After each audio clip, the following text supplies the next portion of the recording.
Okay, hello everyone. I will kind of move what Kasia said about iconography, like Aztec traditional iconography, to the modern time, because it's not dead. You might expect that after Spaniards come to America, most of this tradition vanished. But in fact, it's very vivid, and it's getting to be more and more explored, so to say, by the Mexicans. The title of the presentation is The Image of the City Kept in Visual Language, Wayfinding System of the Mexico City Metro. I called it language because, as you will see, it has a certain syntax, and what is one of the characteristics of the language. Yeah. So let's go further. Just some basic information about the Mexico City, because I think it's important in the context of how many people the metro serves every day. As you know, probably it's one of the biggest cities in the world. The city itself, it's called Mexico City proper, and it's almost 9 million citizens. But in fact, I don't know if you can see it more or less. It's a part of the bigger entity, which is the metropolitan area of the Valley of Mexico, and this has around over 21 million citizens. So if you think about how many people travel every day with the metro, it's more like a part of this second number. The whole system has 12 lines currently and 195 stations, with the daily readership of around 4.6 million passengers per day.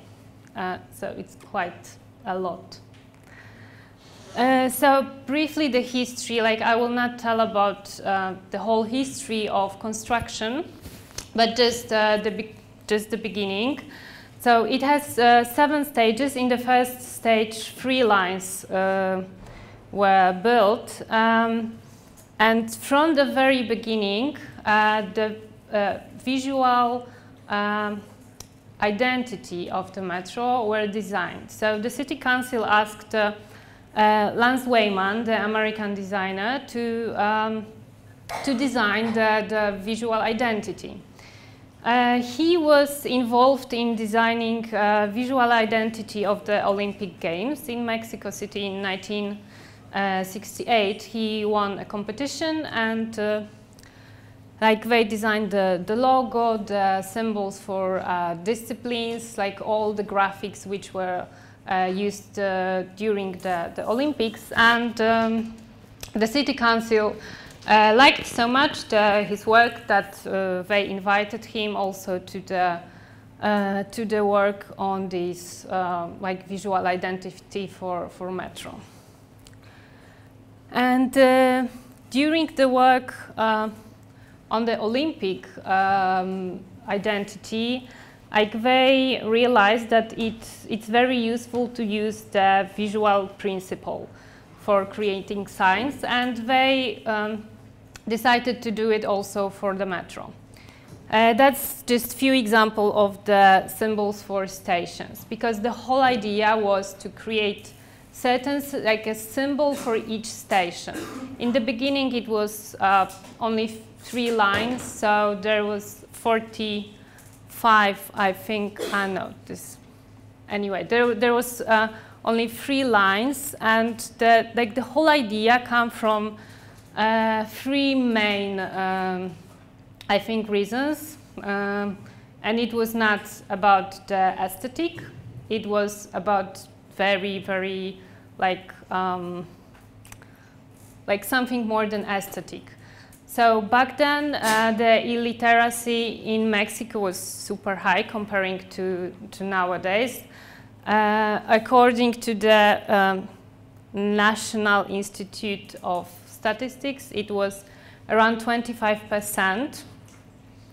Many names of metro has Nahuatl names, which are quite difficult to pronounce. Like these two are Cuitlahuac and Xola, if I'm not mistaken. Yeah, so I think most of people, especially foreigners, would have no idea how to read it. Or they would read it, but probably like differently than they're supposed to.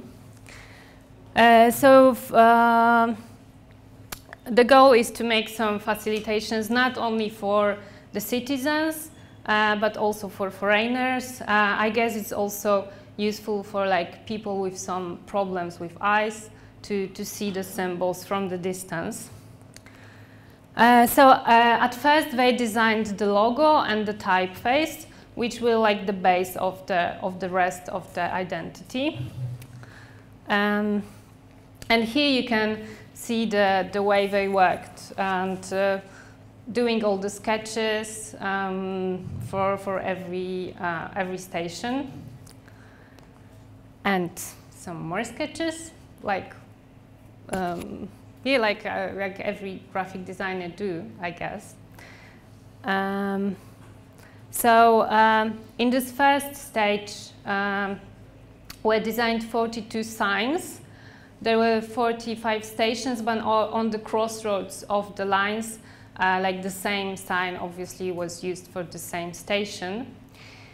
Now, after 50 years, because this year it's like an anniversary, there are 195 stations and 166 signs, which can be a bit overwhelming when you think about it at first.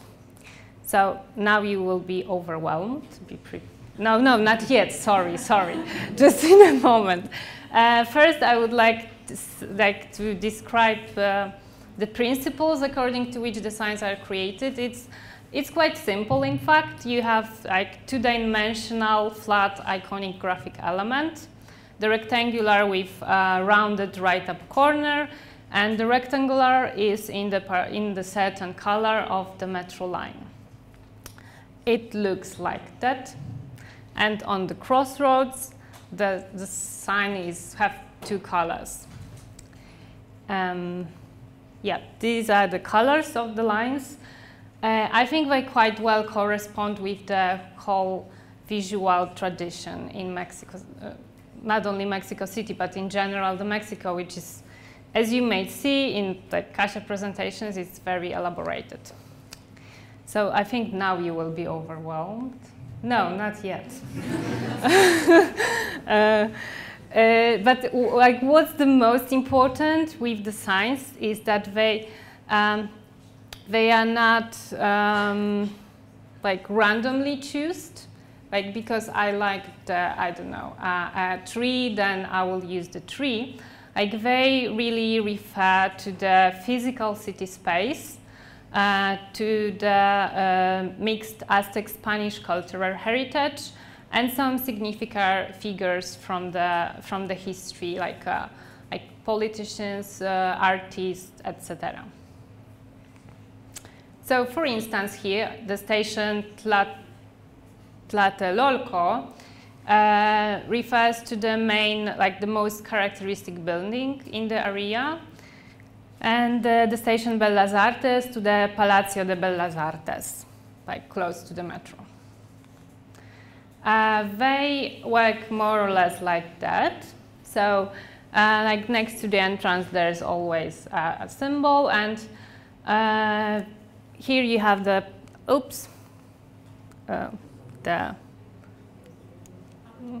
this one, okay.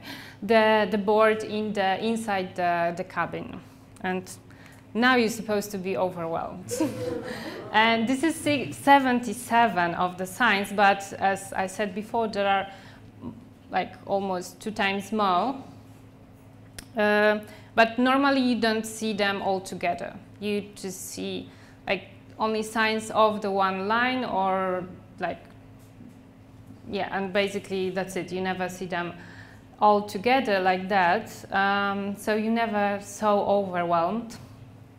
Some of the signs are better, some are worse because in 50 years it was kind of out of control to like keep the design very solid and like perfectly nice.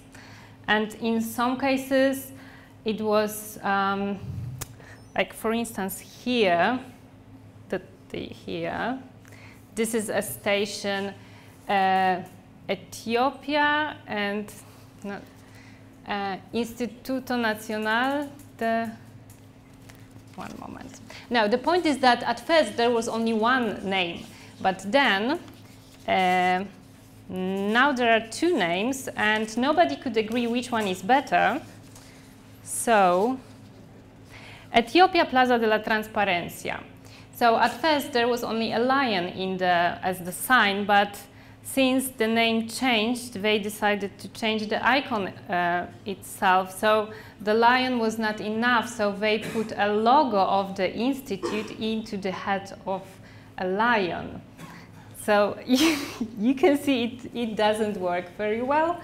I guess it shows how like significant are these symbols, because people really like, okay, no, I think this is more important. No, I think this is more important. And okay, but let's go to something what is, I think, the most interesting about them. This this connection with the cultural heritage. I just few signs to show you how does it work. This is the station Tacubaya, and the symbol refers to the convention used in pre-Columbian codices for a pot. And here you can see the Codex Borgia, which is in the exhibition, by the way. No, Codex Boturini, sorry. The Codex Borgia is not on the exhibition, unfortunately. And the Codex Florentino, and there are like thousands of examples. I just don't have them here. Another one is Peñón Viejo, which literally means old mountain, I guess, old place, because like the symbol here, this one, is also like based of the convention of depicting a mountain or a place. Maybe it doesn't look like that on the first moment, but this is a mountain in Matricula de Tributos or Codex Mendoza or Codex Boturini. And it's like these elements on the top, they changed the name of the particular place. So like the creators were inspired by this, this convention. There's another convention of water, like Kasia showed this one as well, with these like stripes. I guess like probably nobody really have like at first moment idea that it has so deep history. In fact, most of people probably don't even know that the place was somehow connected with water, because you cannot see the canal anymore. It's underground, because like the Mexico City is like less and less watery, as in the past it was a lot. Yeah, and this is another way to show water, just like a little bit different. This is quite interesting example as well. It's Coyoacán, and so that's how the coyote was depicted in the codices. It has the very characteristic circle, as you can see, and it was kept in the sign. So this is Codex Mendoza, which is from the moment when Spaniards came to the Mexico, to the like America. And these are from the city Teotihuacan, which is much older. It's like between, I think, 200 BC to around 600 Anno Domini. And so it's almost 1,000. This one is almost 1,000 later than this one. It's still here. It's not like very sure that this is the same coyote. It's a hypothesis of Gordon Whittaker, a like, very famous scientist. But very likely it's the same, and for sure the convention stayed, and it's still present. This is the house, also in several codices. This is like different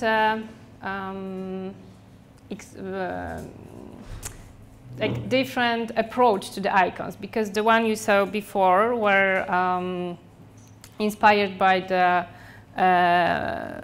visual convention, and here the sign depicts a pyramid, because during the construction the pyramid was excavated. They didn't know it was there. And, but the name supposed to be Pino Suarez, and they kept the name Pino Suarez, but because then apparent, like, out of nothing the pyramid appeared, they decided to use the pyramid as the symbol of the station. And this was another surprise. During the construction they found the mammoth skeleton. So the station has a symbol of a mammoth, and you can also see how it looks like by the entrance of the metro. This is, I think, one of my favorite examples. The station name is Candelaria, but the sign is a duck. You can ask yourself why it's a duck. It has nothing to do with Candelaria.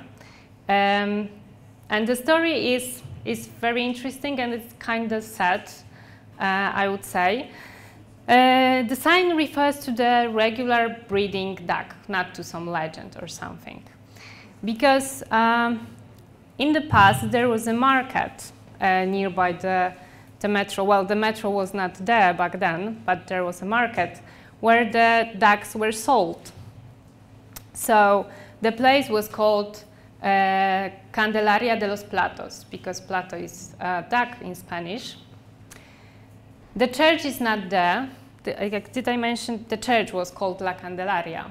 The full name was the Church of the Purification of Santa Maria, but like the shorter name was Candelaria.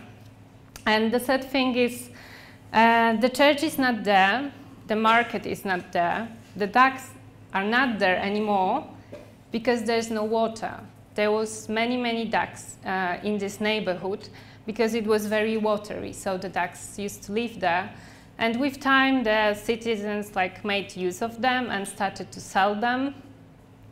So the market opened, and everything of this is not there anymore because there's no water. And in fact, Mexico City used to be on an island. In the valley was a lake. Oops. And here was the Mexico City, which was back then named Tenochtitlan. But then, after Spaniards came, the name was changed to Mexico. And many of these places, some of these signs you can find in the symbols of the metro, they are there still. Actually, now there is anniversary. Exactly this year, there is 500th anniversary after the Spaniards come to Mexico City, and more or less a month ago was 500th anniversary when Cortés actually slept in Mexico City for the first time, and he met Moctezuma. So, the whole history is, you can see it in the system somehow. So I just want to say that it illustrates very well the layers of the city, both the physical layers, as you could see, and the metaphorical one, obviously. And it's a review of motifs that constitutes Mexican identity. There is some other aspects. I will not discuss all of them. I think it was possible, this very rich, elaborated visual system full of signs for every stations. It wouldn't be probably possible in most of places in Europe, but this culture is very, very different. This is the list of tributaries. Would you think would it be possible here to show the numbers and the list of tributes, or a calendar? Would you think that you can depict a calendar like that with images? Because these are names of days. We have Monday, Tuesday, Wednesday, 1st of November. It's the same here. So I guess this is very, this whole way of thinking, visual way of thinking, it somehow stay in the society, and it is continued. That's why they loved the icons so much. They decided to use it also for the buses and trains, and then it gets really overwhelming. I will not discuss all of it now, because the number of icons is just crazy. They're trying to somehow redesign it and make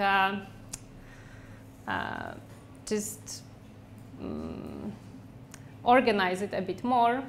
It's in progress. Actually, the same designer is involved in this, and we'll see when it will get. So thank you